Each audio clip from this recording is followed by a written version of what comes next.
Que la paix du Christ soit avec toi. Tourne-toi avec ton voisin et salue-le respectueusement. Dis-lui bonjour. Dis bonjour à ton voisin. Dis-lui que tu honores le Christ qui vit en lui. Gloire à Dieu. Amen. Amen. Vous avez aussi les salutations de mon père spirituel, le révérend Dakori Marius. Il dit de vous transmettre ces bénédictions de paix. Donc recevez ces bénédictions de paix. Amen. Veuillez vous asseoir.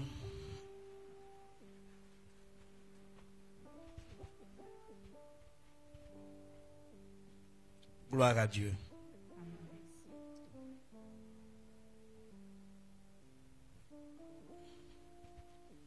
Je veux une personne courageuse qui va répondre à une question pour moi. Une personne courageuse. Une personne courageuse qui va répondre à une question pour moi. Lève ta main. La personne courageuse lève sa main d'abord avant qu'elle pose la question. C'est ça le courage. C'est ça le courage. Tu lèves ta main. Tu lèves ta main et puis tu poses la question. Une personne courageuse. Lève ta main et puis pose la question. Non, si tu ne trouves pas, c'est pas grave. C'est pas trouver ou pas trouver, pas grave. Tu lèves juste ta main. Donne-lui le micro. Elle lève sa main. Elle lève sa main.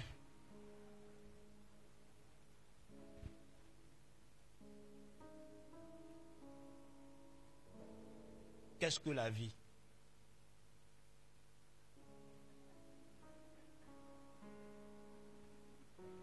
Qu'est-ce que la vie? Gloire à Jésus. Pour moi, la vie,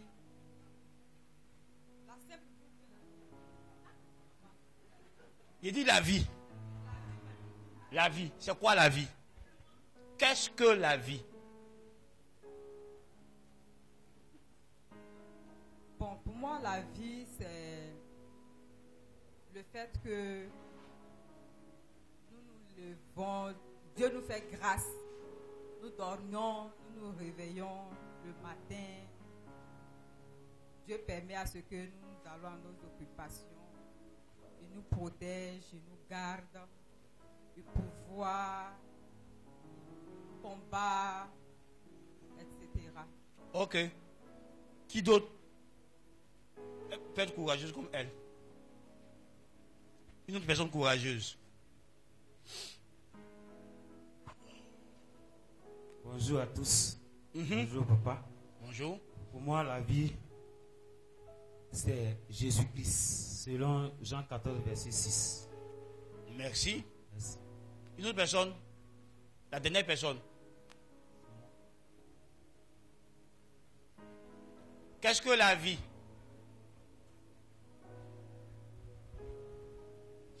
Bonjour frères et sœurs, bonjour homme de Dieu. Bonjour. Bon, moi je dis selon les circonstances, parce qu'il a dit selon la Bible. Oui, non, il dit selon lui. Voilà. Bon, pour moi la vie c'est l'absence de la mort. L'absence de la mort. C'est-à-dire être capable de faire des mouvements, être capable d'échanger avec autrui, être capable d'être en relation avec le monde spirituel et le monde physique. Être capable de pouvoir se vêtir, de pouvoir s'exprimer, être capable de pouvoir procréer. Pour moi, c'est ça la vie. Ok, merci. Donc nous allons retenir que la vie d'abord est une personne. La vie d'abord est une personne. Comme l'a dit le pasteur Antoine, c'est la personne de Jésus-Christ lui-même. Jésus a déclaré en Jean 14, 6 que je suis le chemin, la vie et la vérité. Et puis dans Jean 11, je crois bien, il a dit je suis la vie et la résurrection. Donc la vie, c'est d'abord une personne. Maintenant, dans son prolongement, comme l'a dit M. Sombo, c'est l'absence de la mort. C'est le fait que je sois capable d'être en mouvement, de parler, de m'exprimer, d'échanger avec les autres, d'être en contact avec le monde invisible comme le monde visible. Est-ce qu'on se comprend? Donc tu vois, si je vais plus loin, la Bible nous dit que celui qui mange, parle, bouge, fait tout ça sans le Christ est mort spirituellement.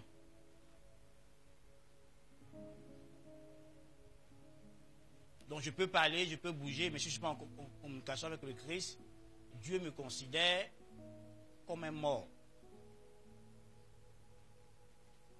Donc à partir de là, je peux dire que la vie, c'est la connexion que j'ai avec Dieu. Ma relation avec Dieu, c'est ça la vie. Parce que pour Dieu, quand je ne suis pas en relation avec lui, il me considère comme un mort. Quand je suis séparé de lui, je suis comme un mort. Mais quand je suis uni avec lui, là Dieu dit que je suis en vie. C'est pour ça que la Bible dit dans 1 Jean, chapitre 5, verset 12, que celui qui a le Fils a la vie. Mais celui qui n'a pas le Fils n'a pas la vie. Donc il est important pour nous, pendant que nous avons des mouvements, pendant que nous mangeons, nous nous vêtissons, nous nous accomplissons, nous procréons, de nous rassurer qu'on a la vie de Dieu en nous, la vie spirituelle. Vous voyez ceux qui sont au dehors, les païens, ont la vie, parce qu'ils ne sont pas morts physiquement. Mais pour Dieu, ils sont morts. C'est pour ça que ta relation avec Dieu est très importante. Là, tu as la vraie vie, selon Dieu. Tu es en relation avec lui, et puis dans tout ton être, la vie de Dieu coule et se manifeste. C'est pourquoi que nous avons ce rêve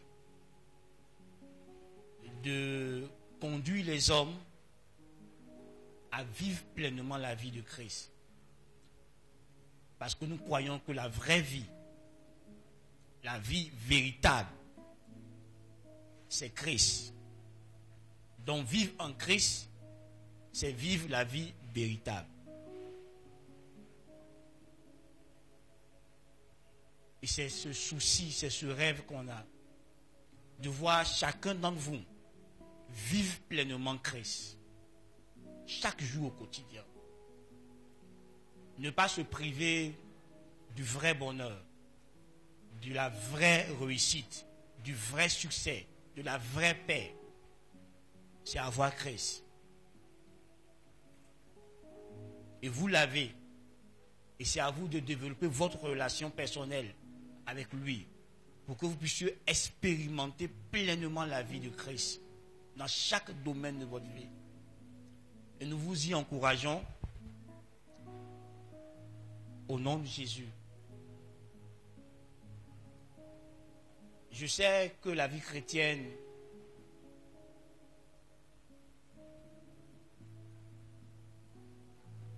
pour celui qui est loin de Dieu, pour celui qui n'a pas une communion avec Dieu, la vie chrétienne devient comme une corvée. C'est difficile, c'est éprouvant, c'est compliqué. Mais pour celui qui grandit dans son intimité avec Dieu, dans sa relation avec Dieu, la vie chrétienne est passionnante. Elle est remplie de joie. Même dans les moments d'épreuve, même dans les moments de difficulté, la personne est heureuse, la personne est épanouie, la personne est remplie de liberté. Lorsque tu vois que ta vie chrétienne te semble pénible, revois juste ta relation avec Dieu. Revois juste ton intimité avec Dieu. Parce que quand tu vis la vie chrétienne avec la passion du Christ à l'intérieur, qui est toujours renouvelée par le Saint-Esprit qui répand en nous l'amour de Dieu, toutes les épreuves que tu subis ne te freinent pas. Et comme nous sommes en train de parler de la persévérance dans la foi, le second point que nous verrons ce matin et le troisième point sera la persévérance dans l'épreuve et la persévérance dans l'obéissance. Mais pour rappel, nous avons vu dimanche passé la persévérance dans la prière. Et nous avons dit que persévérer dans la prière est une preuve que notre foi est vivante. Parce que Romains 10, 14 dit: comment invoqueront-ils celui en qui ils n'ont pas cru? Il est impossible d'être un homme de foi sans être automatiquement un homme de prière.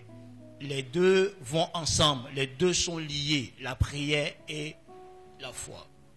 Si tu dis que tu crois en Dieu, forcément, la prière aura une place de choix dans ta vie.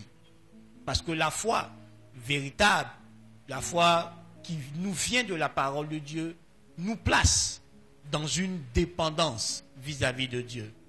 Nous amène à nous confier en Dieu de tout notre être, de tout notre cœur.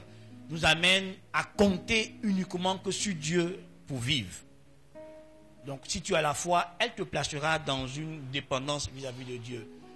Et le meilleur moyen d'exprimer sa dépendance vis-à-vis de Dieu, c'est la prière.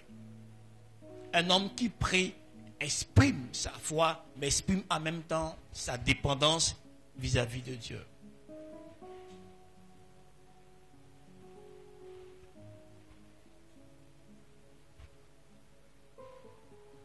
Alors nous devons persévérer dans la foi, tout en persévérant dans la prière.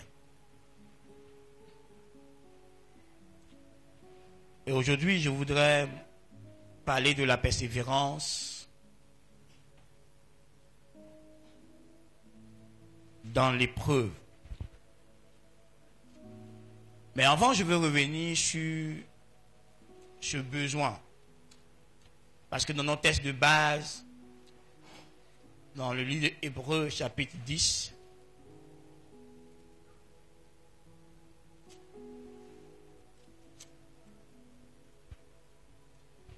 les versets plutôt 34, je crois bien, 34, 35.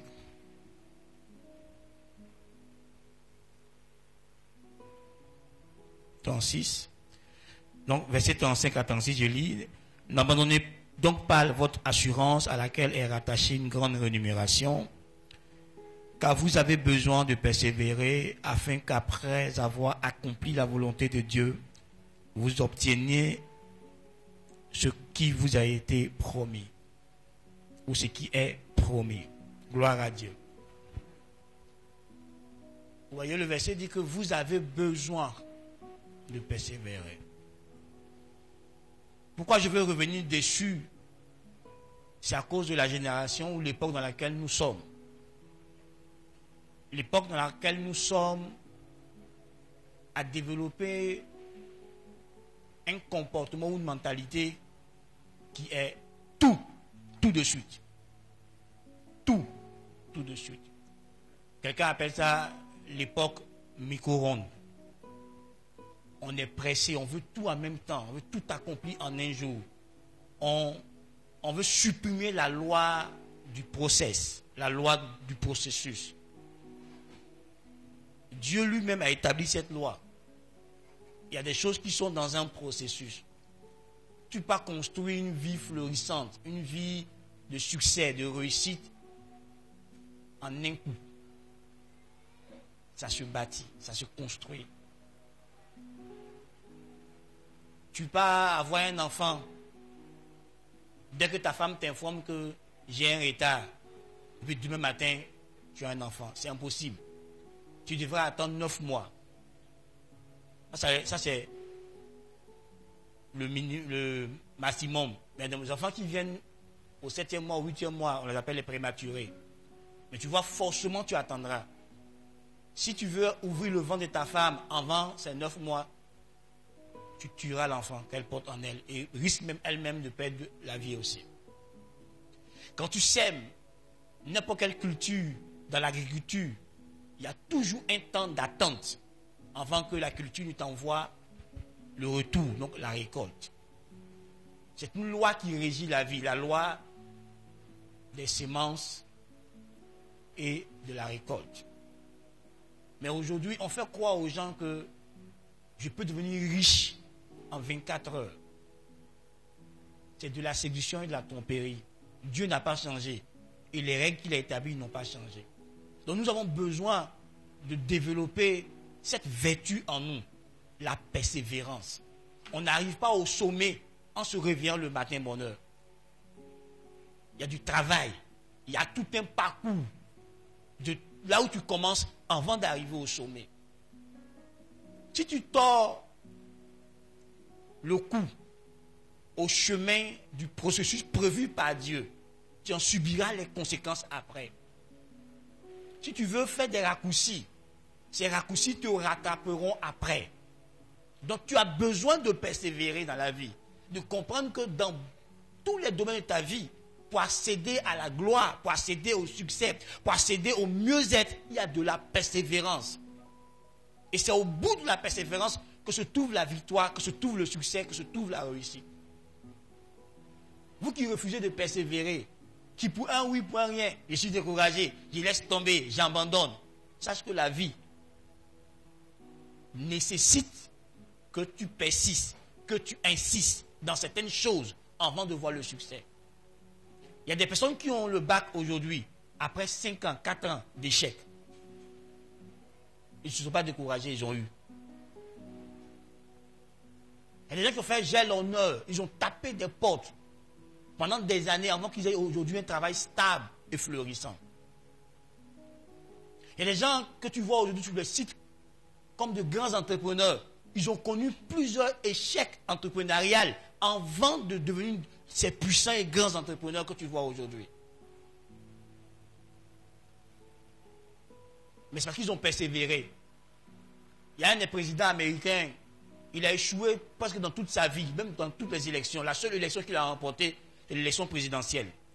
Imagine-toi s'il avait été découragé quand il a échoué en tant que sénateur et autres.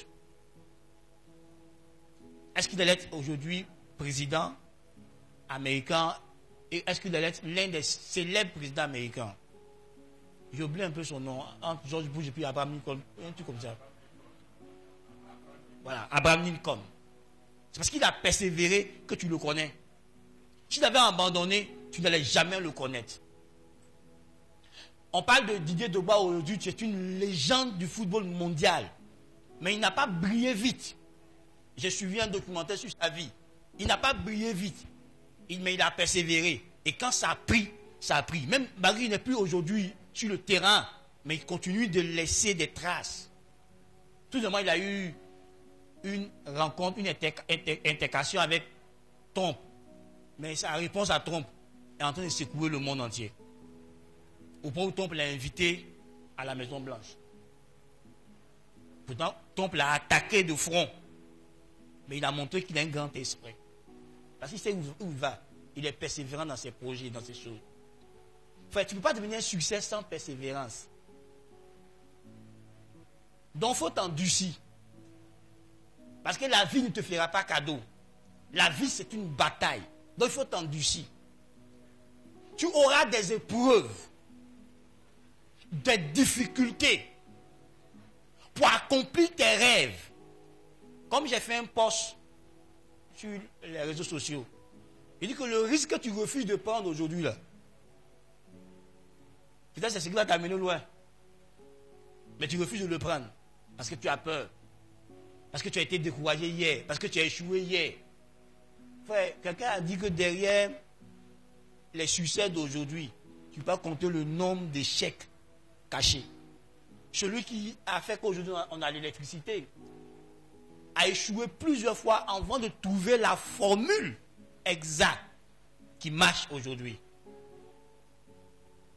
Vous voyez, quand vous célébrez les gens, allez derrière, allez dans leur début, marchez dans leurs traces pour comprendre d'où vient leur succès, d'où vient leur réussite.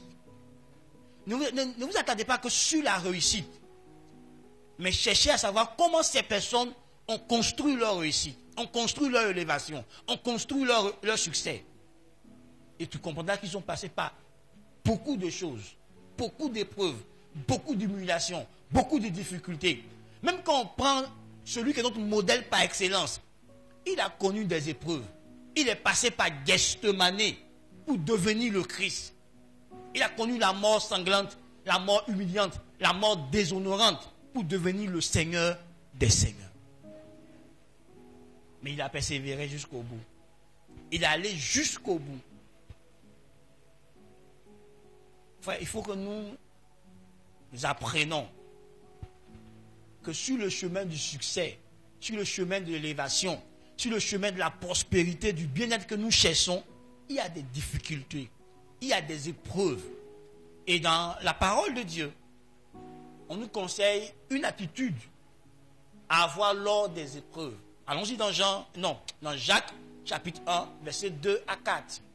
Jacques, chapitre 1, versets 2 à 4.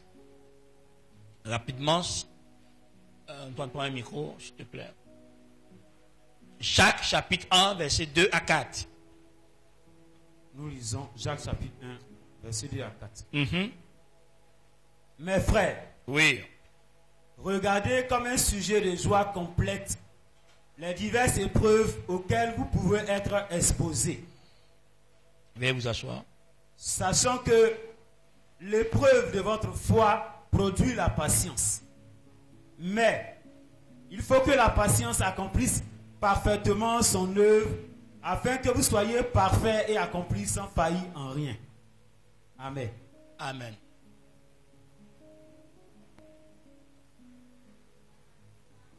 On dit de regarder les diverses épreuves auxquelles nous sommes exposés, soumis. Comment? Comment? Comment? Comme un sujet? Frère, est-ce que tu peux regarder la mort de ton enfant comme un sujet de joie? Est-ce que tu peux regarder la stérilité comme un sujet de joie? Est-ce que tu peux regarder une maladie incurable comme le cancer comme un sujet de joie? Est-ce que tu peux regarder le fait que tu n'arrives même pas à jouer les deux bouts? Tu n'arrives pas à manger à ta faim. Tu n'arrives pas à assumer tes responsabilités parentales comme un sujet de joie. Tu n'as pas l'argent. On insulte ta femme, on t'insulte, on vous menace à cause de loyer. Tu ne peux pas payer la scolarité de tes enfants. Est-ce que tu peux voir ça comme un sujet de joie? Ah oui, hein? Dans la Bible, David pleurait pour que Dieu sauve la vie de son fils. Et quand son fils est mort, pendant qu'il jeûnait, il pleurait, il se lamentait pendant que l'enfant était vivant. Et quand l'enfant est mort, et qu'on lui dit que l'enfant est mort, là où David devait pleurer, la Bible dit que David s'est levé. Il a levé la cendre, il s'est lavé, il s'est parfumé. Et il allait dans le temple pour adorer Dieu, pour célébrer Dieu, pour louer Dieu. Attends, pendant que l'enfant était vivant, tu te torturais, tu t'affligeais. Maintenant qu'il meurt, où tu dois bien t'affliger, toi tu vas adorer Dieu, tu vas célébrer Dieu, tu vas louer Dieu. Job, pendant qu'il passe par l'épreuve, où en 2 jours, il perd tous ses biens, il perd ses enfants, il perd sa dignité, il perd sa santé, il perd sa renommée, il perd sa réputation, il perd tout en 2 jours. Mais Job dit que le nom de Dieu soit béni. Il célèbre Dieu, il loue Dieu, il adore Dieu, il bénit Dieu.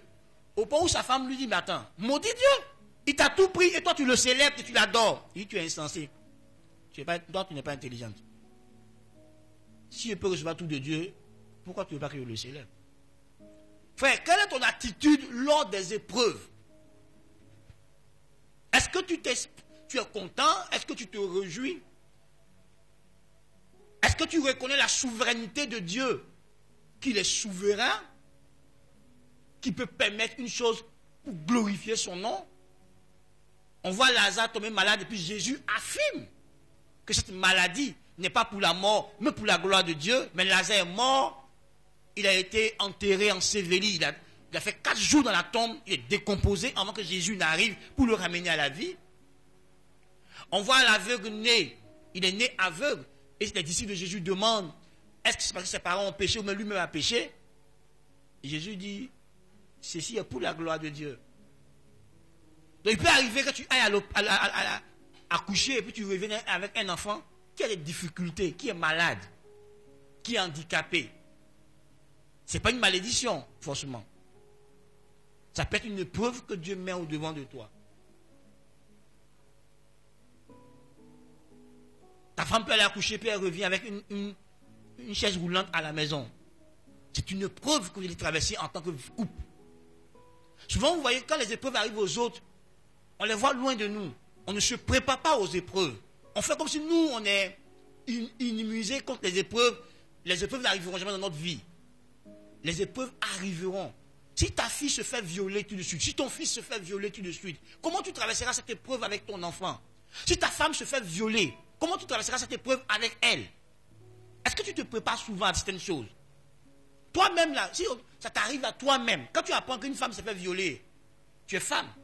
Ça peut t'arriver aussi. On ne le souhaite pas, mais ça peut t'arriver. Comment tu traverseras cette épreuve?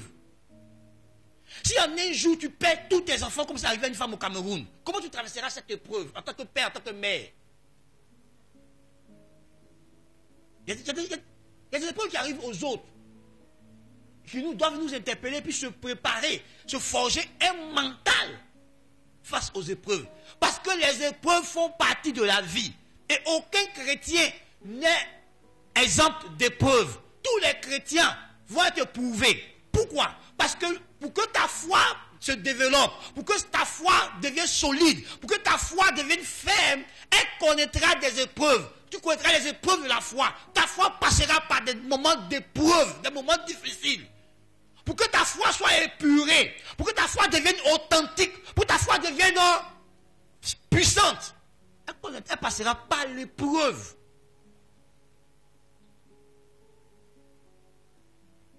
On n'a pas une foi ferme, stable, puissante, sans être passé par des moments difficiles, par des souffrances, par des épreuves, par des tests.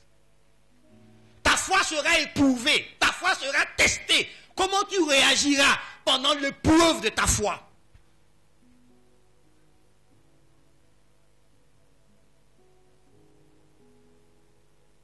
Oui, mes amis. On ne devient pas patient ou tempérant. On ne manifeste pas le fruit de l'esprit dans toute sa plénitude sans connaître des épreuves. Parce que l'épreuve purifie ton caractère. Parce que l'épreuve bâtit le caractère voulu de Dieu en nous. Donc, mes amis, comment tu réagis lors des épreuves? La Bible dit dans la joie. La Bible dit de demeurer dans la foi. Parce que tu dois savoir que ton épreuve a un but. Dieu ne t'éprouve pas pour rien. Dieu t'éprouve dans un but.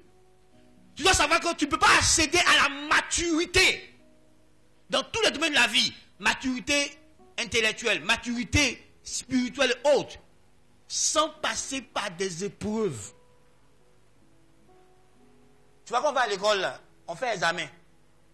C'est une heure qui nous permet de développer notre intellectualisme. Il y a des épreuves, frère. Il n'y a pas de maturité sans épreuve. Et Jacques dit que il faut savoir que l'épreuve, là, ça va produire la patience. Mais la patience va produire son œuvre. Et tu seras un homme fait, un homme mature, un homme bâti, une femme bâtie. Frère, sans épreuve, tu ne peux pas devenir mature.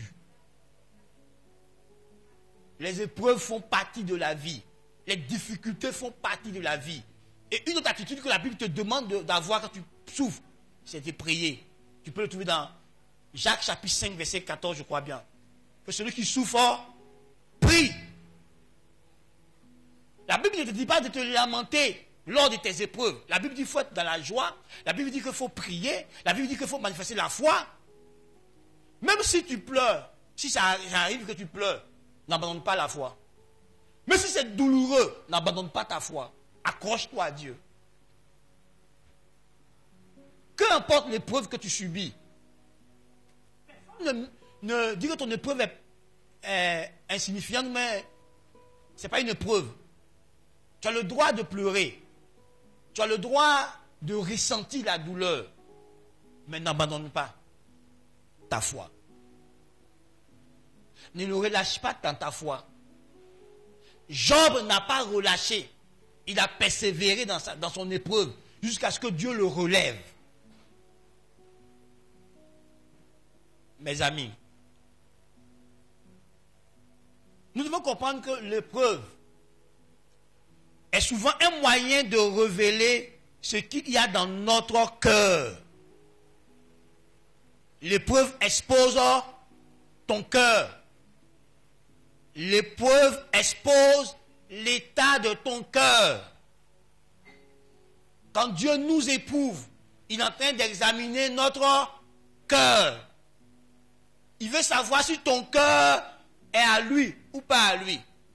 Rappelez-vous qu'il a éprouvé Abraham en lui demandant « Offre-moi ton fils ». Quand Abraham a bien répondu, qu'est-ce qu'il a dit à Abraham? Il dit « Maintenant je sais que tu me crains ». Donc il a éprouvé son cœur et il a vu qu'Abraham avait la crainte de Dieu.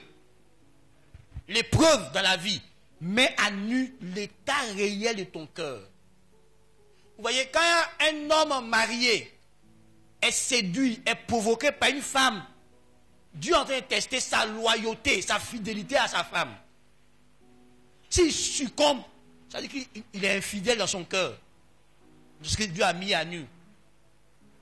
Enfin, l'épreuve fait sortir ce qui est en nous, bon ou mauvais. Quand Dieu te donne beaucoup d'argent et puis tu n'arrives plus à payer tes dîmes, tes offrandes, Dieu ne fait que faire sortir ce qui est dans ton cœur. Ton incrédulité vis-à-vis de lui, ton ingratitude vis-à-vis de lui, ta déloyauté vis-à-vis de lui. Il veut te montrer à toi-même que tu es infidèle. Sinon lui le sait, parce qu'il sait tout. Enfin, Dieu éprouve pour mettre à nu notre cœur. Quand il a sorti Israël de l'Égypte, la raison pour laquelle il a fait passer dans le désert, il veut vérifier s'ils vont garder sa parole, il veut vérifier si quand ils seront humiliés, est-ce qu'ils seront à lui? C'est ce qu'il voulait vérifier. Tu peux le voir dans Deutéronome chapitre 8. Enfin, Dieu t'éprouvera. Même dans l'abondance, Dieu t'éprouvera. Même quand tout ira bien dans ta vie, où tu auras tout ce que tu veux, Dieu viendra te tester pour voir si lui, Dieu, il a toujours la première place de ton cœur. Rappelez-vous qu'Abraham avait tout. Isaac était le comble à sa bénédiction. Dieu est venu le prouver pour vérifier si Dieu est toujours le premier dans son cœur, si Dieu est toujours sa priorité. Et Abraham a démontré à Dieu que malgré tout ce qu'il a, Dieu est au-dessus de tout. Comment tu vas faire, frère?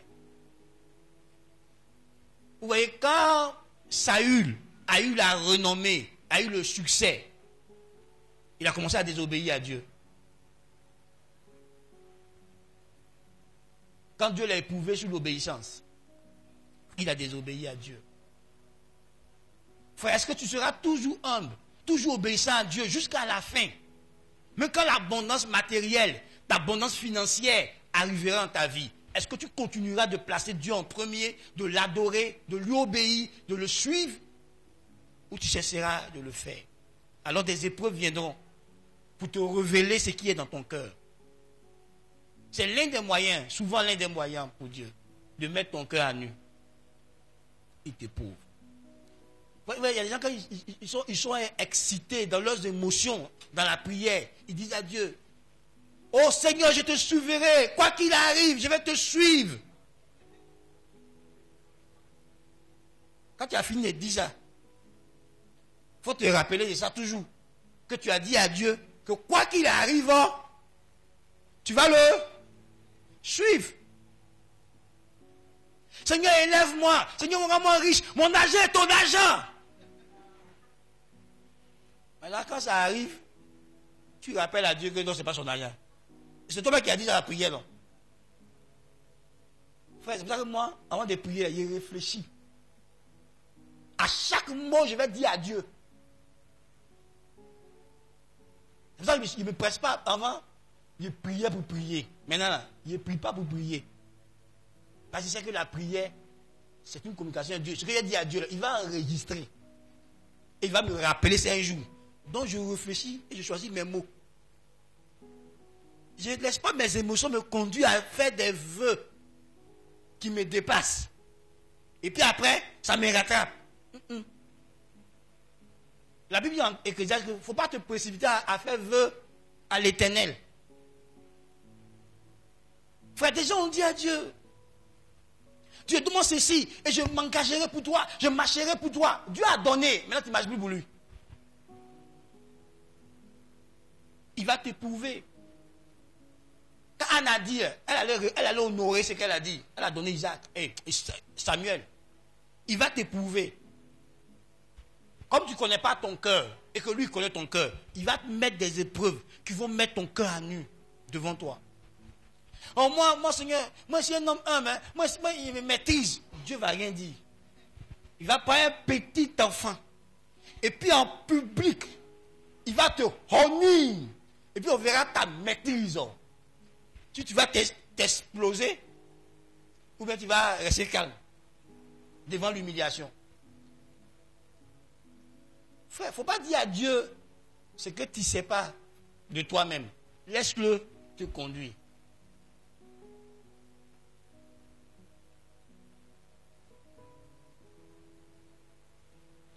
C'est vrai que les épreuves font partie de la vie.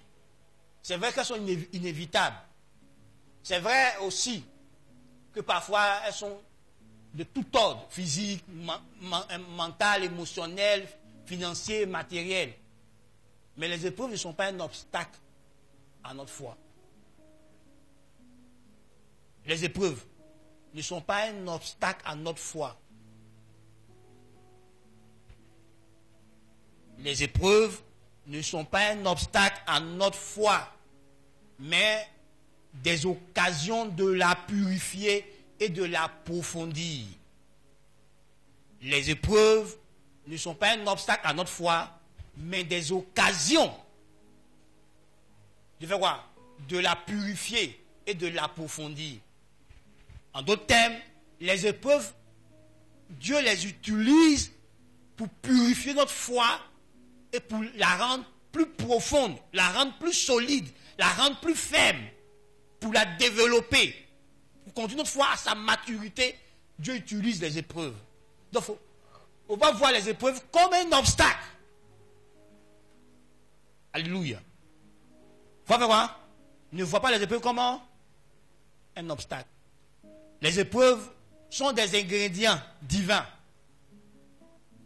qui permettent de nettoyer ta foi, d'épurer ta foi, de purifier ta foi et de l'approfondir, de développer ta foi pour conduire ta foi à la fermeté.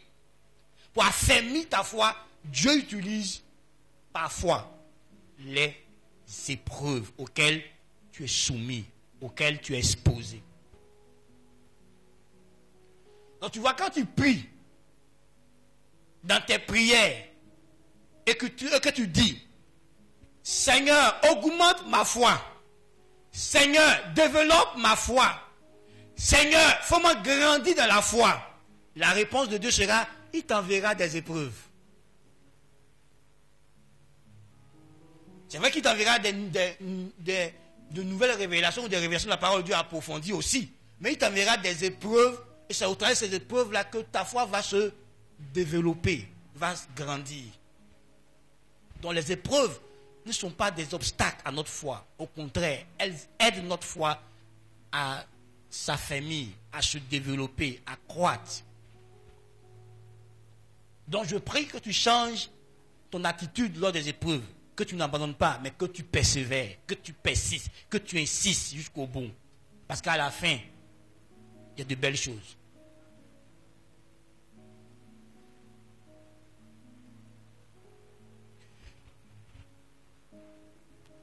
Les épreuves sont aussi utilisées par Dieu pour nous transformer.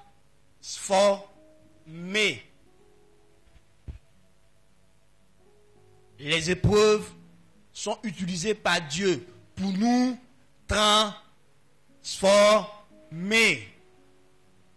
Tu ne pourras pas changer sans passer par l'épreuve.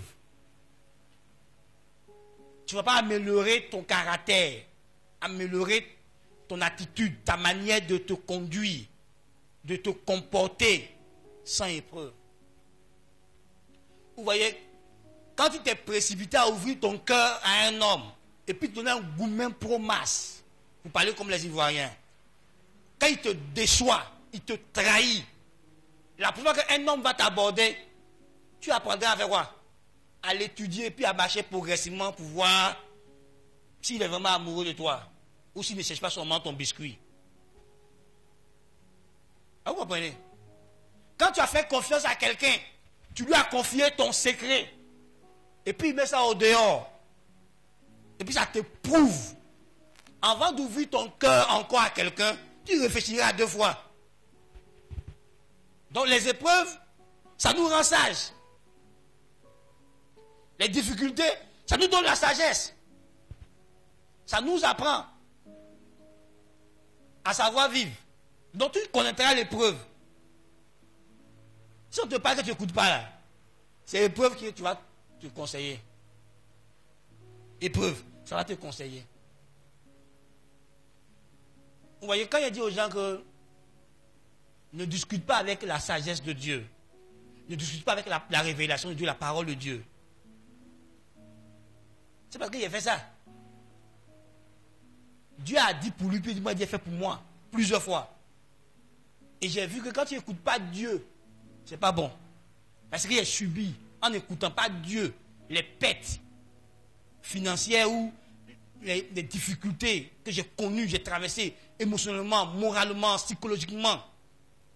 Pour n'avoir pas écouté Dieu, on finit par me faire conclure que Dieu sait ce qu'il dit. Et quand il parle, il faut l'écouter. Vous voyez, il y a une de mes sœurs, je priais, elle était abordée par 2 différentes personnes. Et puis je lui ai dit que les 2 mêmes là, il n'y a pas un dedans pour son bonheur. Mais voici ce que Dieu me révèle sur sa vie matrimoniale dans l'avenir. Elle a écouté ses sentiments et puis d'autres humains qui l'ont conseillé. Aujourd'hui, quand il regarde sa vie, je peux conclure que ne pas écouter Dieu, c'est douloureux. Très douloureux. Mais on est obligé de prier, de l'assister. Parce qu'elle a fait le choix de ne pas écouter Dieu. Elle subit des choses qui font mal dans tout notre cœur. Mais on ne peut rien faire. On est impuissant. Parce que si tu as dit à ta soeur qui a eu plusieurs enfants dans un foyer, quitte là-bas. Tu as oublié de dire, bon, ça va aller. Dieu va faire. Frère. Et j'ai cette expérience dans différents domaines, que ce soit sur le plan financier, sur le plan même du leadership, ou des leaders qui ont dit, ne fais pas ça. Et dans l'effet de la colère, le leader a pris la décision. Puis ça a brisé son organisation. Des leaders qu'on mentor.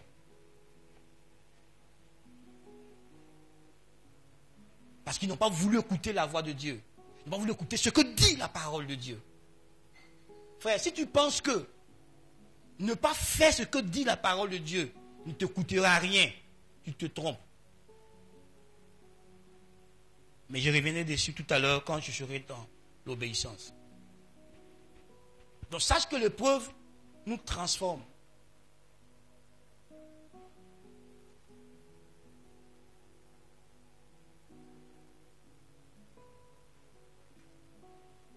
Alors, il faut voir la persévérance. La persévérance dans l'épreuve. Comme quoi?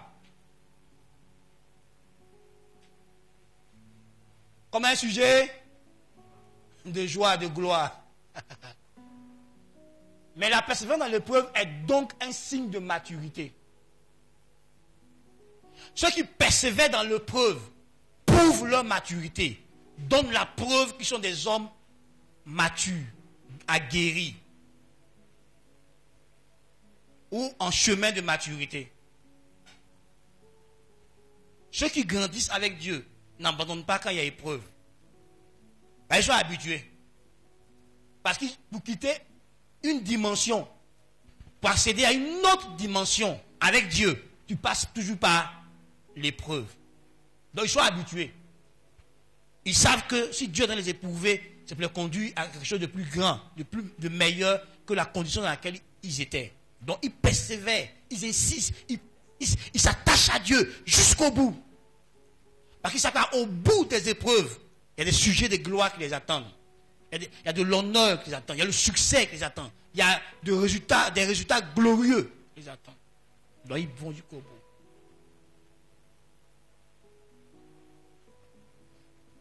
Éprouve un enfant, il abandonne. Éprouve un adulte, il tient. Jusqu'au bout.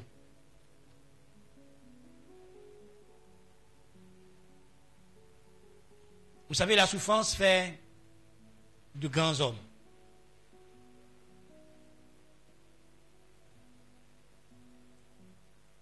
J'ai découvert dans la Bible que l'une des écoles de Dieu, ou même dans l'école de Dieu, l'une des disciplines pour évoluer, on appelle ça la souffrance. La Bible dit que Jésus a appris l'obéissance par les choses dont il a souffert.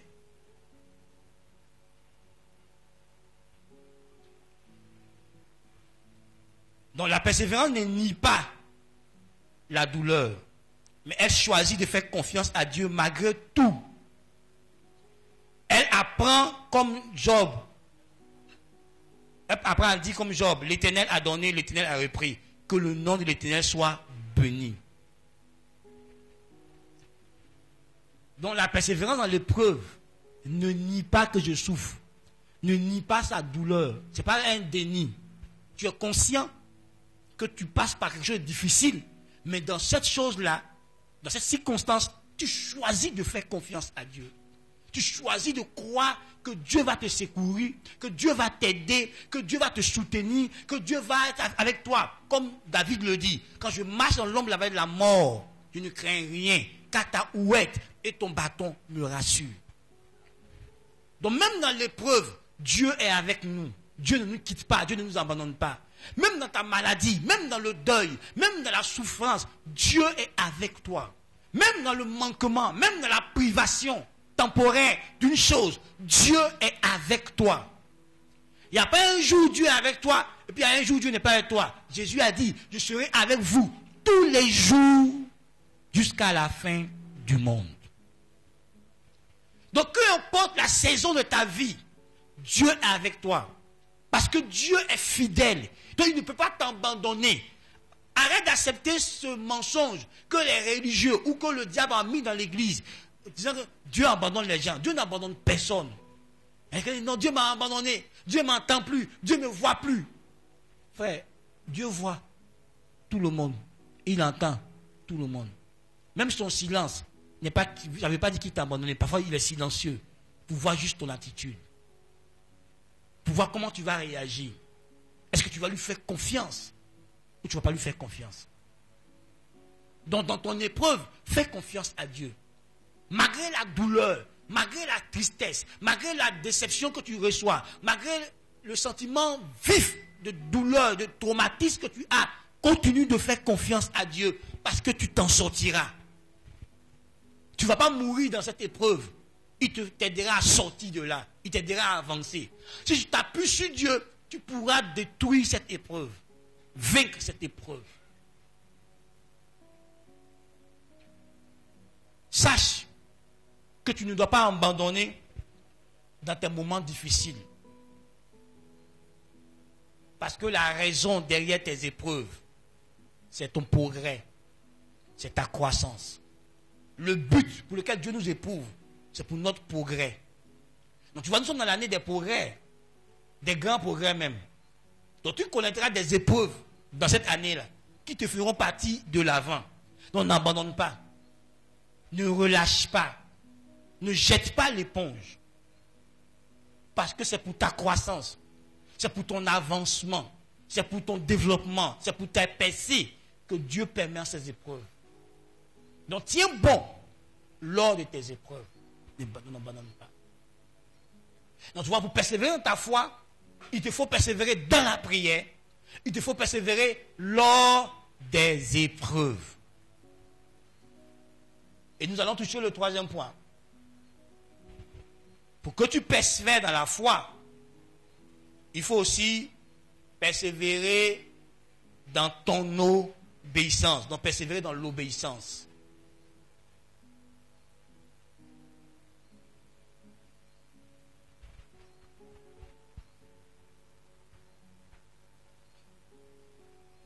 Oh my God.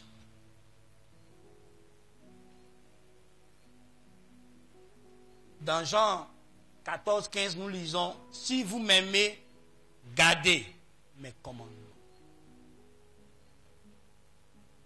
Si vous m'aimez, gardez mes commandements. Alléluia. Comme j'ai dit,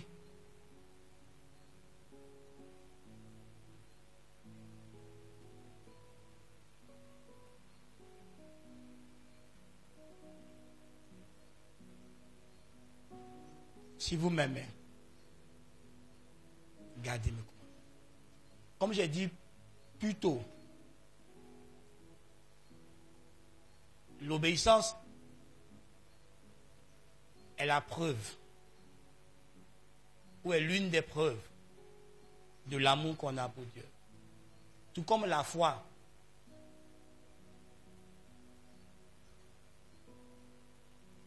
Tout comme la crainte de Dieu.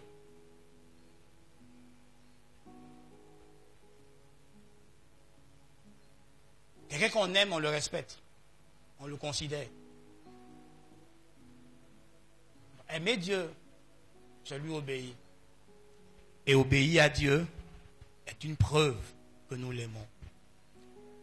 Mais je veux aussi que tu saches, comme c'est enseigné en Jacques, chapitre 2, verset 17, que la foi sans les œuvres est une foi morte. C'est pareil. L'obéissance est une preuve de ta foi. En Hébreux 11, verset 8, la Bible dit, Abraham, par la foi, Abraham obéit lors de son appel, sans savoir là où il allait. Quand Dieu a parlé à Noé de construire l'arche, il s'est levé puis il l'a fait. Si tu dis que tu crois en Dieu, l'une des manifestations de ta foi, c'est ton obéissance à la voix de Dieu. Pierre a péché toute la nuit dans Luc chapitre 5, sans rien prendre. Et dans la même eau, on lui demande de jeter le filet. Et Pierre a dit au Seigneur, Maître, j'ai péché toute la nuit, sans rien prendre. Mais sur ta parole, je jetterai. Tu ne peux pas dire je crois Dieu et ne pas lui obéir. Ce n'est pas possible. Donc la foi sans obéissance est morte. Elle est inexistante. La vraie foi, l'une des dimensions de la foi biblique, c'est l'obéissance. Ta foi en Dieu doit te pousser à des actions concrètes sur la base de la parole de Dieu, sur la base de ce que Dieu t'a dit, sur la base de la Bible. Si tu crois Dieu, tu dois poser des actes conformes à la parole de Dieu que tu dis que tu as cru. C'est pour ça que vous voyez, l'une des dimensions de la foi biblique, c'est l'assurance, mais elle n'est pas suffisante si tu ne viens pas au niveau de la démonstration. Normalement, crois ce verset sans l'appliquer à ta vie, tu ne le crois pas vraiment. Parce que les démons croient que Jésus existe. Mais ils font le contraire de tout ce qu'il dit.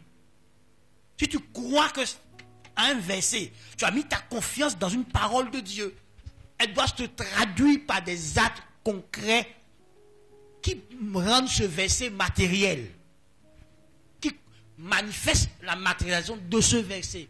Donc sans obéissance, il n'y a pas foi.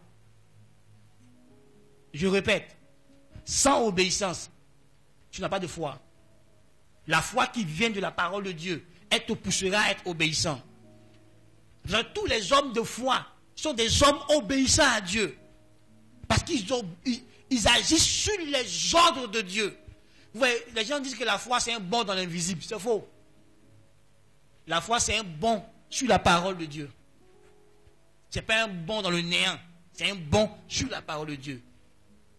J'ai entendu Dieu me dire quelque chose. Je me lève et je vais le faire. Selon que j'ai entendu Dieu me dire. Quand ils ont dit, Dieu m'a parlé, mais Dieu ne t'a pas parlé. Parce que quand Dieu parle, ça produit la foi. Romains 10, 17. Mais la foi vient de ce qu'on entend. Ce qu'on entend vient de la parole de Dieu. Donc si tu entends Dieu te parler, ça te communique la foi. Donc personne ne peut t'arrêter.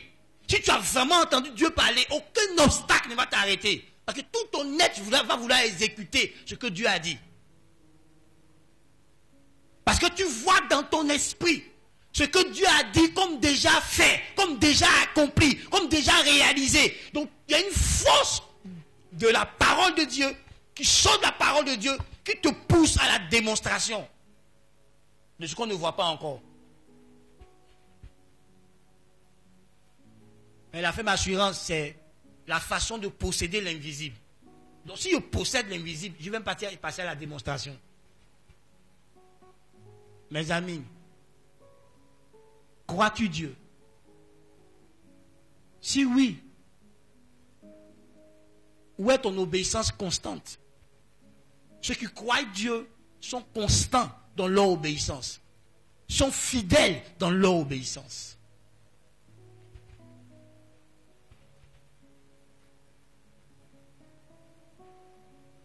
C'est vrai qu'obéir à Dieu demande du courage, parfois. Il y a des moments où les ordres de Dieu vont contre nos convictions personnelles, nos volontés personnelles, nos désirs personnels, ou parfois aussi ces ordres nous mettent en conflit avec les autres. Et nous devons obéir à Dieu. Imaginez-vous Esaïe s'arrêter devant les gens pour dire « Dieu m'a parlé » et qu'une vierge va mettre au monde.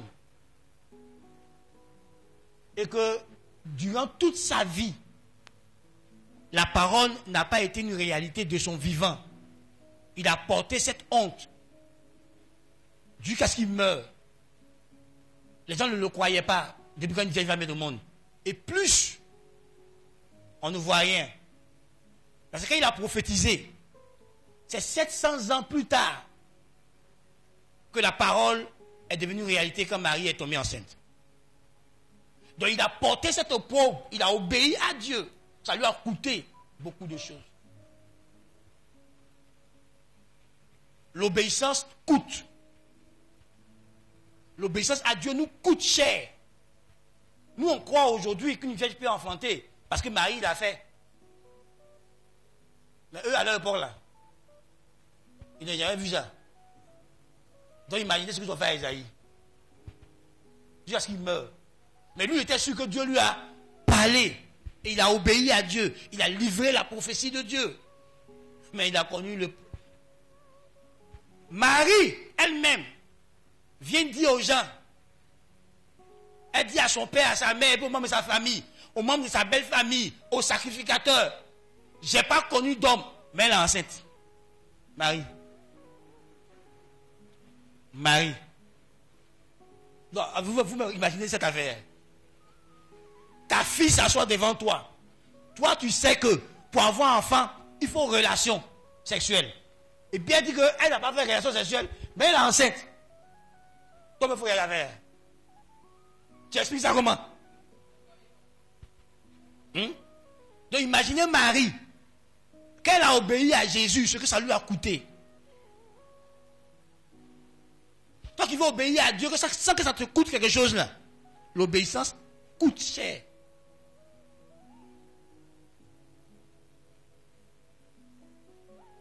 Vous, c'est quand tout le monde est d'accord avec vous que c'est facile pour vous d'obéir à Dieu. Mais quand tout le monde s'oppose à vous, vous reniez la parole de Dieu.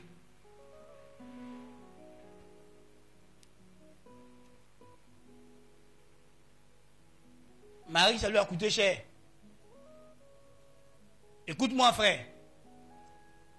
Tu ne peux pas obéir à Dieu sans au préalable renoncer à toi. Frère, écoute-moi. Chaque jour de ta vie, tu seras opposé à ce choix. Si tu ne l'as pas fait au préalable pour toujours, une fois pour toutes. Si tu dis, moi je veux marcher avec Dieu. Moi je veux vivre le plan de Dieu pour ma vie.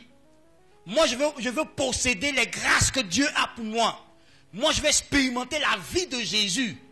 C'est que tu as pris la résolution de faire ce choix. D'abandonner tout ce qui te plaît. De renoncer à toi. Pour ne suivre que ce que Dieu veut pour toi. Si tu n'as pas encore pris cette décision, tu n'as pas encore fait ce choix, tu te leurres, tu te mens à toi-même. Parce que marcher avec Dieu, on ne marche pas avec Dieu dans ses plans à nous. Non, on marche avec Dieu dans lui son plan pour nous, pas dans notre plan. Donc si tu veux marcher avec Dieu, tu seras obligé de renoncer à tes plans, de renoncer à tes ambitions, de renoncer à tes rêves. Parce que Dieu a déjà un rêve pour toi. Dieu a déjà un plan pour toi. Dieu a déjà un dessein pour toi. Dieu a déjà préparé de bonnes œuvres que toi tu es censé accomplir. Donc quand tu t'engages à marcher à lui, tu t'es engagé à faire ce qu'il veut. Donc tu dois renoncer à ta propre volonté. Et c'est ce que Jésus nous a enseigné à Gethsemane. Il a renoncé à lui sa volonté pour celle du Père. Quand tu décides de marcher avec Dieu, c'est que tu as décidé que toi ta volonté ne va plus compter. C'est la volonté de Dieu seul qui comptera désormais pour toi. Parce que Dieu ne mélange pas ses voies avec nos voies. Il ne mélange pas sa sagesse avec nos sagesses. Donc si tu n'as pas renoncé à ta sagesse, tu n'auras pas la sagesse de Dieu pour opérer avec la sagesse de Dieu. Il y a un choix à faire. Tu dois renoncer. Et tu dois aussi savoir que quand je décide d'obéir à Dieu, ça veut dire qu'il y a des moments où je serai impopulaire. Il y a des moments où je ne serai pas acclamé. Il y a des moments où je serai rejeté. Il y a des moments où je serai incompris des hommes. Parce que quand tu obéis à Dieu, il y a des moments où tout le monde t'insulte. On dit tu es bête, tu es idiot. Comme dans certains sur les réseaux sociaux, on dit que ceux qui donnent l'argent comme offrande et dîmes sont bêtes. Que les pasteurs s'enrichissent sur eux. C'est idiot. Ah. L'État s'enrichit sur nous. Dès qu'on paye un impôt à l'État. Tu vois, c'est idiot. Donc tu vois, il faut comprendre ça. La Bible dit, si tu veux vivre pieusement, tu seras persécuté. Donc dans ta propre famille, tu seras persécuté. Il y a des moments où même ta propre femme, même tes propres enfants, même toi, ton propre mari va te persécuter. Parce qu'il ne comprend pas ton obéissance là. Écoutez-moi bien. Mes tantes allaient à l'église avant moi. Et je suis allé à l'église après eux. Mais quand elles ont vu ma manière de marcher Dieu engagé là, elles m'ont persécuté. Elles m'ont rappelé que moi je les ai trouvés à l'église. Que ce n'est pas qu'on soit adore Dieu, mais qu'on soit fait avec Dieu. Ah, il y a quoi? Elles m'ont rappelé ça. Pourquoi? Parce que leur niveau d'engagement et puis mon niveau d'engagement n'est pas la même chose. Comme je me suis engagé, je me suis engagé.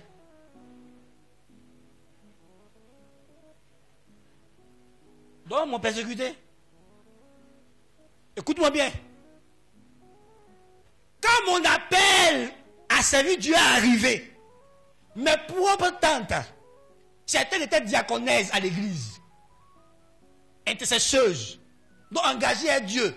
Elles ont fait une réunion sur moi pour dire qu'il ne faut pas y va obéir à l'appel de Dieu. Tu comprends ça? J'ai plus été persécuté par les chrétiens que les païens de ma famille.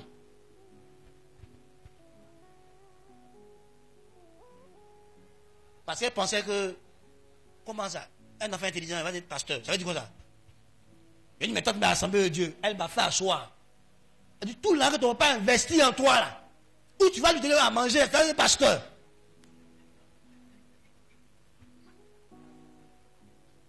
Comme si pasteur, ce sont les ratés, les voyous, les ceci. Tu comprends? Mais elle va à l'église, hein? Elle chante, elle serve Dieu, elle fait offrande. Mais quand il s'agit qu'à un niveau d'obéissance élevé, elle dit, petit, on est venu à l'église avant toi. Donc, doucement. Frère, même dans ta propre maison, tu pointeras tes persécutions. Imaginez-vous qu'Abraham dise à Sarah, toute l'humiliation, elle a connue, là, qu'il m'a tué ton fils. Sarah a dit quoi à Abraham? Dieu t'a jamais parlé. Tu mens. Toi, Dieu t'a pas plu. Tu as perdu l'onction. Tu mens. Donc il n'a rien dit à Sarah. Il y a des niveaux d'obéissance que les autres n'ont pas. Parce que l'obéissance est personnelle. Avant que l'obéissance devienne collective, là, elle est d'abord personnelle. Donc, il ne faut pas penser que, comme toi, tu as travaillé ton obéissance et tu as cédé à des niveaux d'obéissance, tout le monde est là-bas, parce que tout le monde vient à l'église. Frère, on vient nous tous à l'église, mais nous tous, on n'a pas le même degré d'obéissance. C'est pour ça que de temps en temps, encourageons-nous les uns les autres à grandir dans l'obéissance. Il ne faut pas en vouloir quelqu'un, même si les chrétiens, ça fait 5 ans, ça fait 10 ans, ça fait 20 ans, et puis il n'est pas à ce niveau d'obéissance. C'est parce que l'obéissance n'est pas automatique. L'obéissance à Dieu n'est pas automatique. Ça se construit.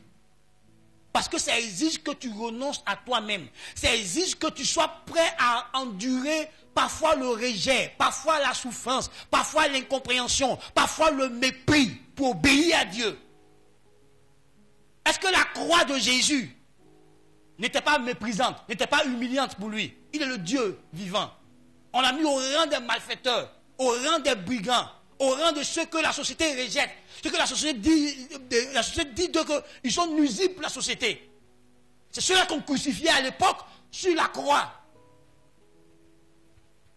Ceux que la société dit qu'ils sont irrécupérables dans leur comportement, dans leur caractère, qu'ils sont nuisibles pour le reste de la société. Donc il faut les exécuter, il faut les tuer à la croix. On l'a mis au rang des malfaiteurs. Mais pour obéir à son Père, Jésus a accepté de mourir à la croix comme un malfaiteur, comme un moins que rien. Donc tu vois, frère, il y a des moments où obéir à Dieu te coûtera ta dignité, te coûtera ton honneur, te coûtera des relations. Tu perdras des gens. Des gens diront qu'eux ne peuvent pas avancer avec toi dans cette obéissance. Souvenez-vous dans Jean chapitre 6. Quand Jésus a dit à ses disciples, prenez ceci, mangez mon corps, buvez mon sang. On dit, on fait quoi? On dit, plusieurs de ses disciples ont dit, à partir d'aujourd'hui, là, nous on ne mange plus avec toi, on ne sait pas que tu es un cannibale. Toi, tu manges les gens. Et tu veux nous apprendre à manger les gens. Ils sont quittés derrière lui. Frère, je veux que tu retiennes ça. Marcher avec Dieu n'est pas collectif. Marcher avec Dieu est personnel. Pour que le couple marche avec Dieu, il faut que chaque membre du couple ait décidé de marcher avec Dieu. Il n'y a pas de marche collective. Si chaque personne qui compose le groupe n'a pas d'abord préalablement lui-même choisi de marcher avec Dieu, c'est personnel. C'est pas couple, c'est pas parent, c'est pas famille. Pour que tes enfants et toi marchiez avec Dieu, il faut que chaque membre de la famille ait fait le choix de marcher avec Dieu.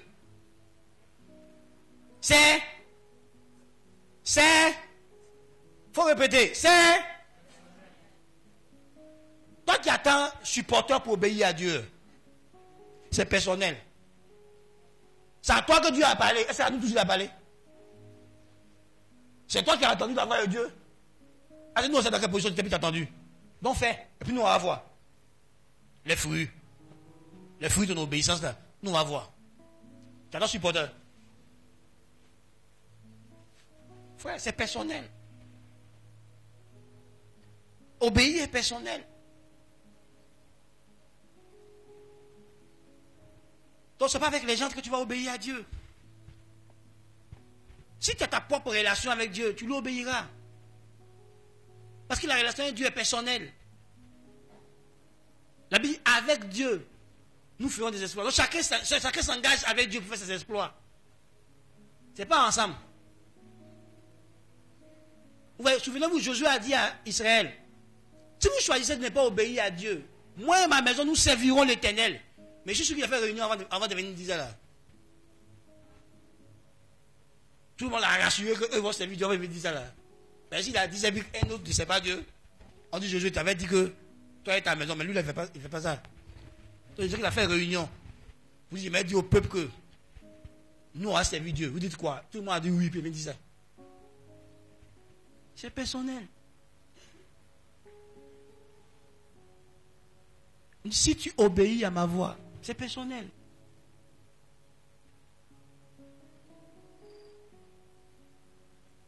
Frère, c'est toi qui sais ce que Dieu représente pour toi. C'est toi qui sais qui est Dieu pour toi. C'est toi qui sais comment Dieu s'est révélé à toi. Comment Dieu est venu dans ta vie. C'est toi qui sais là où tu as placé Dieu dans ton cœur. C'est toi qui as choisi de faire allégeance à Dieu, de vouer un culte à Dieu, de vouer une adoration à Dieu, de te consacrer à Dieu. C'est un choix personnel. Frère, on sort, on prêche l'évangile. Et puis chacun décide de répondre oui à l'évangile. Est-ce qu'on répond ensemble? C'est individuellement. Donc si tu as répondu à l'évangile, c'est à toi de vivre l'évangile. Il ne faut pas regarder aux autres pour dire comment ils font ça, ils font ça. Frère, c'est personnel. Salut là, c'est pas collectif. C'est personnel. Dieu a sauvé chacun d'entre nous. Et toi, je sais comment Dieu t'a sauvé. Et de quoi il t'a sauvé. Si tu veux, tu retournes là-bas. Si tu veux, tu demeures. C'est ton choix.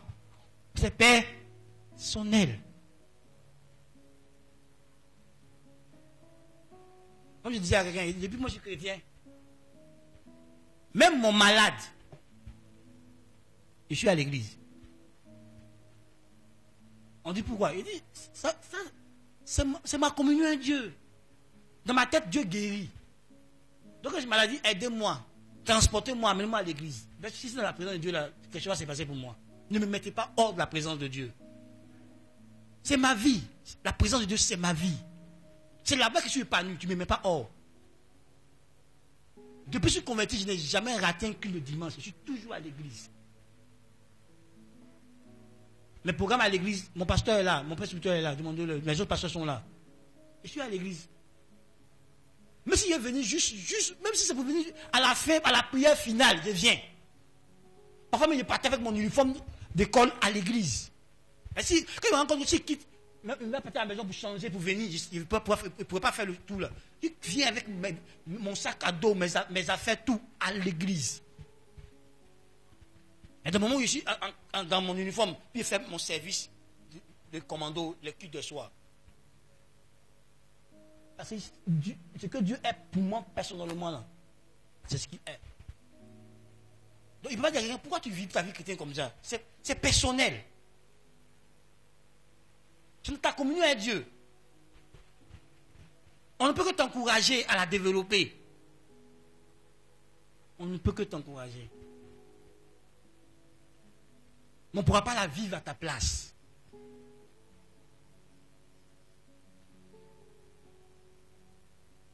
Frère, qu'est-ce que Dieu représente vraiment pour toi?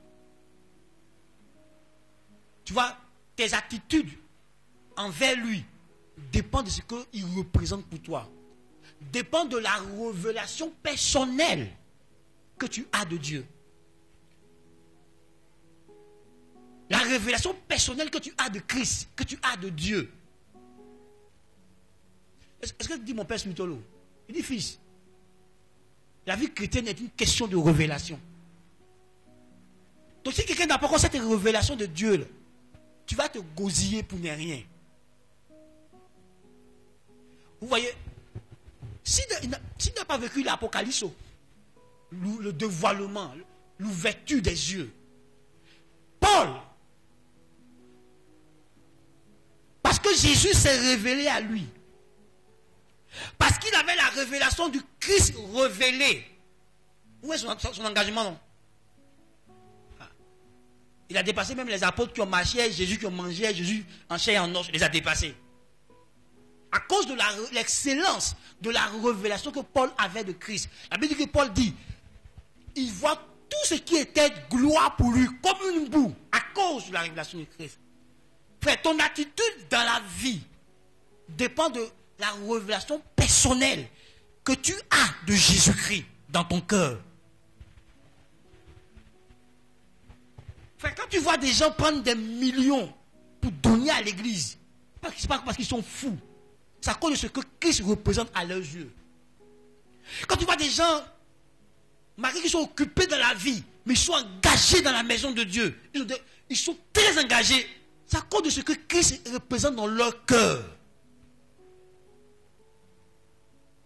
Frère, ton niveau d'obéissance dépend du niveau de révélation que tu as de la personne de Dieu. Tu ne peux pas aller plus loin que la révélation que tu as de Dieu. Ton engagement ne dépassera jamais le niveau de révélation que tu as de Dieu. C'est ton niveau de révélation de la personne de Dieu, des saintes écritures, qui te pousse dans un engagement profond.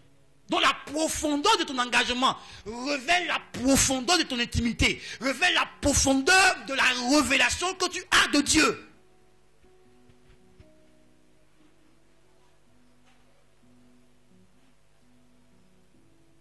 Bien-aimé,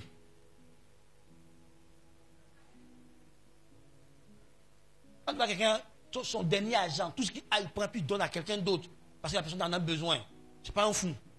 C'est quelqu'un qui est rempli de l'amour de Dieu, mais parce qu'il a découvert l'amour de Dieu. Si tu as découvert comment Dieu t'aime, tu changes. Ça transforme la vie, ça change la vie. Si tu as découvert le Dieu d'amour, tu seras transformé par la révélation que tu as de Dieu. Si tu as découvert que Dieu est celui qui est ta source, qui pourvoit tous tes besoins, et que même si tu n'as pas l'argent, Dieu donnera des ordres, tu auras l'argent. Quand tu sais que ton travail, quand tu sais que tes affaires sont juste les canaux que Dieu utilise, mais que Dieu est ta source, même que la tempête dans ton travail te serein, parce que ta source n'a pas de problème. Est-ce que tu as découvert que Dieu est ton Abba-Père, la source de tes ressources? Ton degré d'obéissance dépend de ça.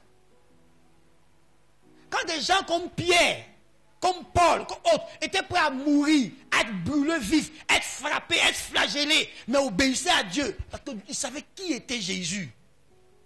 Quand tu as la révélation de qui est Jésus, de façon personnelle, frère, ton adoration change, ton engagement pour lui change, ta passion pour lui est autre chose. Tu es enflammé d'un feu divin, et rien ne peut t'arrêter. La Bible dit que rien ne peut nous arracher de l'amour de Dieu manifesté en Jésus-Christ. Tu peux le lire dans Romains chapitre 8, vers la fin. Frère, qui est Christ pour toi? Ne dis pas qu'est-ce que les gens ont dit de Christ, mais toi-même, qu'as-tu découvert personnellement de Christ? Qui il est? Ton obéissance dépend de ça. Ta persévérance dans l'obéissance dépend de la révélation que tu as de Jésus.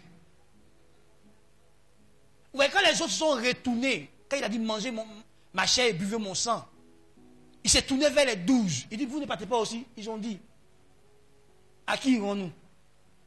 À qui? Nous on a cru et on a connu.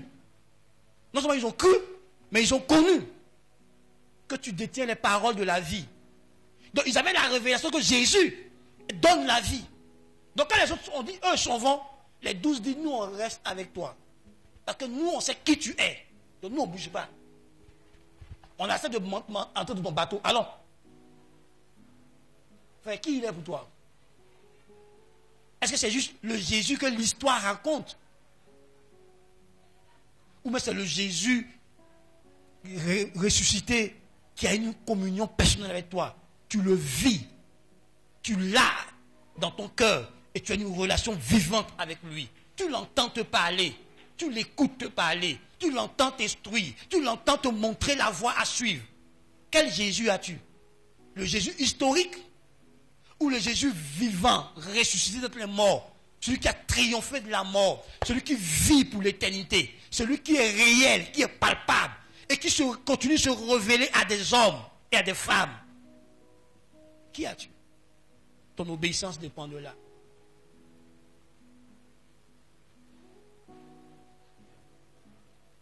Tu vois, notre degré d'engagement dans l'œuvre de Dieu, dans notre marche avec Dieu, ne dépend pas du pasteur en face de nous. Ça dépend de l'intimité que j'ai avec lui, de la révélation que j'ai avec lui. Que Dieu nous aide. Mais l'obéissance n'est pas contraignante. Elle n'est pas contraignante. L'obéissance à Dieu n'est pas pénible, n'est pas contraignante. C'est juste une réponse à l'amour de Dieu. Garder sa parole, c'est lui obéir. C'est juste une réponse à l'amour de Dieu. Je veux que tu te rappelles ce que dit la Bible. Ce n'est pas nous qui avons aimé Dieu en premier. C'est Dieu qui nous a aimés en premier et qui l'a prouvé par le sacrifice de Jésus. Notre amour, c'est la réponse à l'amour de Dieu. C'est lui qui nous a aimés en premier. Donc notre obéissance n'est pas pénible, n'est pas une contrainte. C'est juste une réponse à l'amour de Dieu. Une réponse d'amour et de reconnaissance. Frère, je suis obéissant à Dieu parce que je l'aime, parce qu'il m'a aimé le premier. Et je lui suis reconnaissant pour mon salut. Je suis reconnaissant pour tout ce qu'il fait pour moi. Alors je lui obéis. Par amour et par reconnaissance. Et ça doit être pareil pour toi. Ta réponse à Dieu, ton obéissance doit être ta réponse d'amour et de reconnaissance. Tu obéis à Dieu parce que tu l'aimes, parce que tu réponds à son amour. Tu obéis à Dieu parce que tu lui es reconnaissant pour ce qu'il a fait pour toi. Il t'a donné la vie et la vie éternelle, une vie qualitative. Donc tu vois, quand pour obéir à Dieu, c'est pénible pour toi. Tu te tortures. Ça veut dire que tu ne l'aimes pas encore. Ça veut dire que tu n'as pas encore bien apprécié ce qu'il a fait pour toi. Frère, un tel sauveur comme Jésus, il mérite notre adoration. Il mérite notre consécration. Frère, si tu as compris de quoi Jésus t'a sauvé, de quoi il t'a sauvé, et pourquoi il t'a sauvé, frère, la seule réponse que tu auras sera la consécration. Tu vas livrer ton être à Jésus. Je prie que le Seigneur fasse tomber les écailles de nos yeux. Je prie que Dieu illumine les yeux de nos cœurs et qu'on découvre quelle est la gloire qui s'attache à l'espérance de Dieu, à l'héritage des saints. Frère, tu ne diras pas non à Jésus. Tu ne lui refuseras rien. Si tu le découvres, si tu découvres et tu comprends son œuvre, l'œuvre qu'il a accomplie pour toi, ce qu'il a réalisé pour toi, ce qu'il a fait pour toi, la seule réponse sera une vie de consécration. Tu te livreras à lui. Tu accepteras d'être mis à part pour servir de témoin dans tous les domaines de ta vie. Dans tout ce que tu fais, tu n'auras pas honte de parler de Jésus, de prôner Jésus, de montrer que ta vie, la source de ta vie, c'est Jésus. Que tu es ce que tu es, parce que Jésus est là, parce que Jésus a agi, parce que Jésus a fait. Je t'en prie ce matin.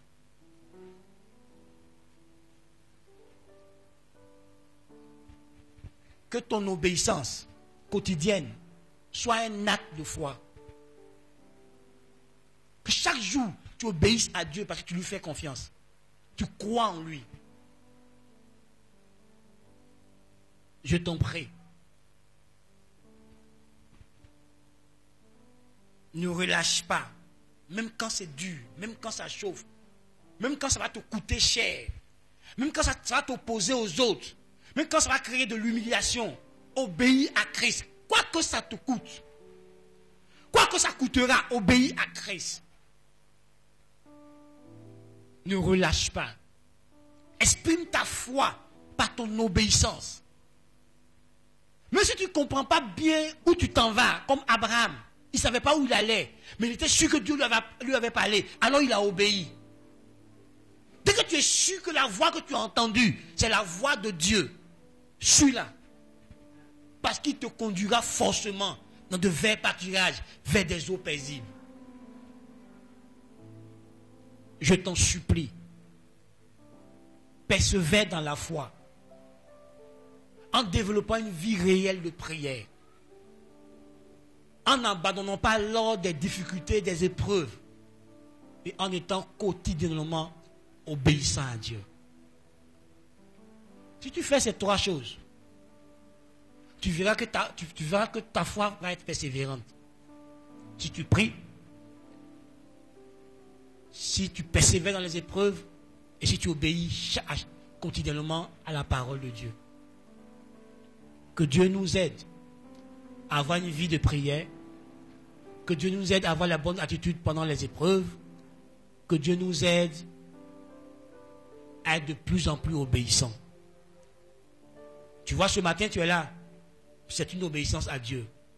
Tu peux grandir dans l'obéissance. Tu es déjà obéissant à Dieu. Ce matin, tu es venu en culte. Tu as prié. C'est Dieu qui dit de prier sans cesse.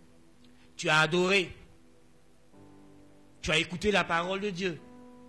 Tout à l'heure, tu as fait tes offrandes. Tu vois, dans un seul culte, tu as manifesté plusieurs obéissances. Mais Dieu veut que tu sois meilleur dans ton obéissance. Tu es déjà obéissant. Mais Dieu veut que tu grandisses encore plus dans l'obéissance. Car Dieu prend plaisir à l'obéissance. Et l'obéissance est une preuve vivante de la foi, de la confiance que tu as en Dieu. Continue comme tu le fais. Sois persévérant dans tes épreuves. Continue de l'invoquer. Et Dieu continuera de se manifester, de se révéler à toi. Et tu deviendras un monument vivant de la gloire de Dieu partout où tu es. Que Dieu nous bénisse.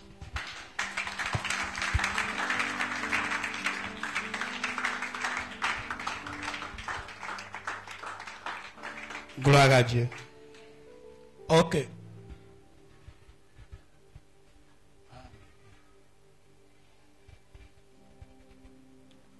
Est-ce que tu dois prier? Hein? Est-ce que tu dois prier? Tu dois réfléchir, non? Et puis prendre des résolutions. Donc que Dieu t'aide dans tes résolutions. Et que tes résolutions te conduisent au succès. Dans le nom de Jésus. Ok. Bon. Si tu veux l'enseignement, vois le secrétaire, le pasteur Kwasi. Il va faire une copie pour toi. Ça fait 75 francs. Ouais. Non, ça fait 100 francs. C'est 4 copies. Donc tu le vois, il va faire une copie pour toi. Voilà.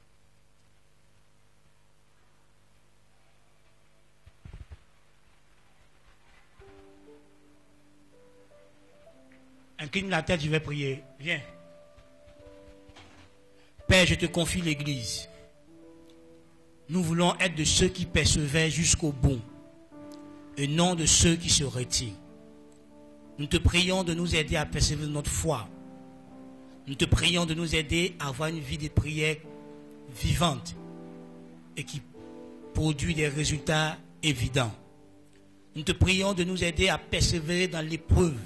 Peu importe l'épreuve qu'on croise, qu'on choisisse dans cette épreuve de te faire confiance, de s'attacher à toi, de continuer à croire en toi jusqu'au bout. Nous te prions de nous aider à devenir de plus en plus obéissants. Nous sommes déjà obéissants, mais nous voulons parfaire notre obéissance. Et toi seul peux nous aider à parfaire notre obéissance. Nous te prions d'aider chacun à parfaire son obéissance à ta voix dans le nom de Jésus-Christ. Et que jusqu'à ce que Christ revienne, qu'on demeure dans la foi, qu'on persévère jusqu'au bout dans le nom de Jésus. Amen.